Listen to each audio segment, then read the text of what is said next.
Hello friends, आज हम start करेंगे साइकोलॉजी का अपना 5th लेसन, जिसमें हम स्टडी करेंगे various stages of growth and development in childrens. Last lecture में हमने देखा था कि हेरिडिटी और एनवायरनमेंट दोनों का ही बच्चों की ग्रोथ पर इफ़ेक्ट पड़ता है। आज हम स्टडी करेंगे स्टेजेस ऑफ डेवलपमेंट, जिनमें सबसे पहले हम स्टडी करेंगे रश ने किस तरीके से बच्चों की प्री नेटल स्टेज को डिवाइड किया है। इन्होंने जन्म से पहले बच्चे की जब बच्चा कंसीव होता है और जन्म लेता है उससे पहले की 3 स्टेजेस बताए हैं: germinal period, embryonic stage and foetal stage. यानी जब बच्चा 9 महीने गर्भावस्था में अपनी माँ के पेट में होता है तब उस पीरियड को भी उन्होंने 3 पार्ट्स में डिवाइड किया है। रश ने कहा है कि जर्मिनल पीरियड होता है 0 से 2 वीक्स तक का, जिसमें जो फर्टिलाइज्ड ओवम होता है वो सेल डिवीजन की हेल्प से ग्रो करता है। यानी एक सेल के 2 सेल बनते हैं, 2 से 4 बनते हैं, 4 से 8 बनते हैं, तो इस तरह सेल डिवीजन के प्रोसेस से ओवम डेवलप होता है। ये पीरियड रहता है सिर्फ 2 हफ्ते तक का, जिसे हम जर्मिनल पीरियड कहते हैं। सेकेंड और थर्ड स्टेज मिलाकर 80 डेज़ का पूरा साइकिल होता है, जिसमें एम्ब्रियोनिक स्टेज है और फीटल स्टेज है। एम्ब्रियोनिक स्टेज में बच्चा एम्ब्रियो बन जाता है।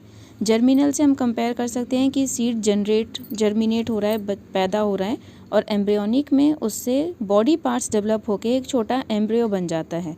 जैसे बीज से पौधा बनता है, तो बीज जब उसके अंदर से अंकुरित होना शुरू होता है तो उसे जर्मिनेशन कहते हैं, और अंकुरित होने के बाद जब उसमें पत्ते अलग अलग दिखाई देने लगें तो उसे एम्ब्रियो कहते हैं। इसी तरह ह्यूमन बेबी भी जर्मिनल पीरियड में 0 से 2 वीक्स तक रहता है, जहाँ सेल डिवीजन से ओवम फर्टिलाइज होता है। उसके बाद एम्ब्रियोनिक स्टेज आती है, जिसमें बच्चे के बॉडी पार्ट्स डेवलप होना स्टार्ट हो जाती हैं। ये स्टेज चलती है 2 से 10 हफ्तों तक।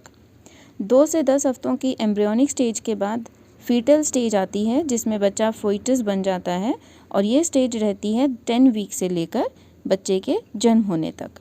तो ये टोटल 90 डेज़ का पीरियड बन जाता है: जर्मिनल पीरियड, एम्ब्रियोनिक स्टेज और फीटल स्टेज, जिसके बारे में रश ने बताया है। सेकेंड स्टेज है शैशवावस्था यानी इन्फेंसी पीरियड। यह चलती है बच्चे की 0 से 5 साल तक, यानी जन्म से लेकर 5 साल तक बच्चे की जो अवस्था होती है वह शैशवावस्था या इन्फेंसी पीरियड कहलाती है। हरलॉक ने इसके बारे में कहा है कि ये एक अपीलिंग एज है। गुड RNF ने कहा है कि व्यक्ति का जितना मानसिक विकास होता है उसका आधा 3 वर्ष की आयु तक हो जाता है।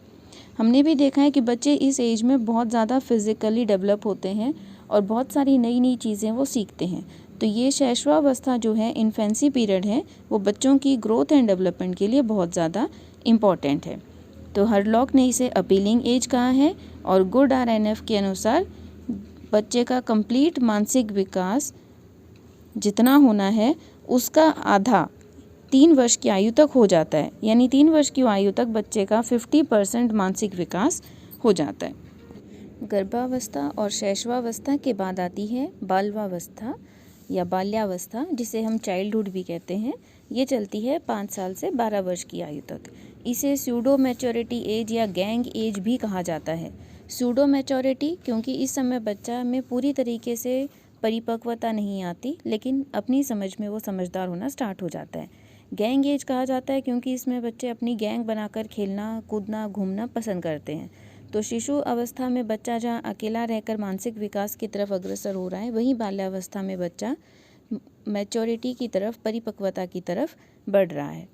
इस बाल्यावस्था की मेन विशेषताएं हैं कि इसमें complete development of audio and visual senses हो जाते हैं। यानी बच्चे की ऑडियो और विजुअल सेंस अच्छी तरीके से डेवलप हो जाती हैं, उसके सुनने और देखने की क्षमता विकसित हो जाती हैं। आवाज़ की पिच के विभेदीकरण के विकास की प्रक्रिया 19 साल तक चलती रहती है। जैसे हम देखते हैं कि आवाज़ की पिच का मतलब है कि आवाज़ में बदलाव होता है। बच्चे की और शिशु की आवाज़ में फ़र्क हम देख सकते हैं। 8 से 9 साल तक बच्चे का ऑडियो विजुअल सेंस पूरी तरीके से विकसित हो जाता है। दूसरी विशेषता बाल्यावस्था की है ग्रीगेरियस इंस्टिंक्ट, यानी निरुद्देश्य घूमने की प्रवृत्ति। वो बेवजह अपना इधर उधर घूमते रहते हैं, इसे हम ग्रीगेरियस इंस्टिंक्ट कहते हैं। अगला है कंस्ट्रक्शनल इंस्टिंक्ट, जिसे हम क्रिएटिव वर्क कहते हैं। तो ये अलग अलग चीज़ों को इकट्ठा करते हैं, उनमें कुछ बनाने की कोशिश करते हैं, कुछ क्रिएटिव करने की कोशिश करते हैं। कई टाइप के पत्थर इकट्ठे कर लेते हैं, उनसे खेलते हैं, या गाड़ियाँ खरीदने इकट्ठे करने का शौक़ रखते हैं। तो ये इनका कंस्ट्रक्शनल इंस्टिंक्ट भी इसमें होता है। साथ ही साथ इस अवस्था में बच्चों को घूमना फिरना और नई चीज़ों के बारे में जानकारी इकट्ठा करना पसंद होता है। तो ये फोर्थ विशेषता है, love for exploring and wandering. उसके बाद है formation of concepts of wrong and right.